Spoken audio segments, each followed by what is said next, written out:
పవన్ కళ్యాణ్ పై మండిపడ్డారు పేర్ని నాని. తప్పుడు రాజకీయాలు కట్టిపెట్టాలంటూ పవన్ ను హెచ్చరించారు. ఇలాంటి ఉడత ఊపులకి తాను భయపడేది లేదన్నారు.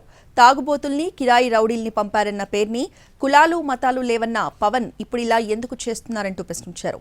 మచిలీపట్నం పోలీసులకు కూడా పేర్ని వార్నింగ్ ఇచ్చారు. పోలీసులు ఇలాంటి వారికి సహకరిస్తే ఊరుకునేది లేదన్నారు ఆయన. వారు ఇలాగే వ్యవహరిస్తే బందర్లో హింసా రాజకీయాలు మొదలవుతాయని హెచ్చరించారు పేర్ని.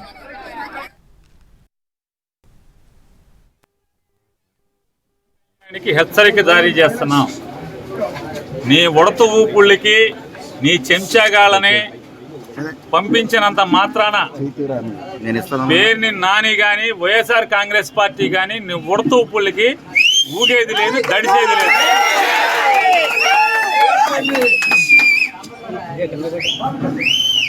రాజకీయాల్లోకి సినిమా నటుడై 4 డ్యాన్స్లు వేసి నువ్వు వచ్చి నీ ఇష్టానుసారం ఎవరిని పడితే వాళ్ళని నోటుకొచ్చినట్టు మాట్లాడచ్చు.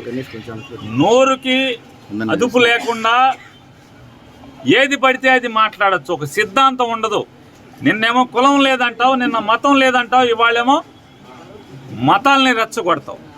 హిందువులందరూ బయటికి రండి, అదే చర్చిలోనో మసీదులోనో ఏదైనా జరిగితే వాళ్ళందరూ రోడ్డెక్కరా, వాళ్ళకు చూసి వాళ్ళకున్న ఐకమత్యం కూడా హిందువులకు ఉండదా అని మాట్లాడుతుంటే ఈ రకంగా సమాజంని కులాల పరంగా, మతాల పరంగా, ఎన్నికల ముందు వరకు కులాల పరంగా రెచ్చగొట్టి ఇవాళ మతాల పరంగా రెచ్చగొట్టేటువంటి దౌర్భాగ్య నీచ రాజకీయాలు చేస్తున్నటువంటి పవన్ కళ్యాణ్ని ఎండగట్టాను.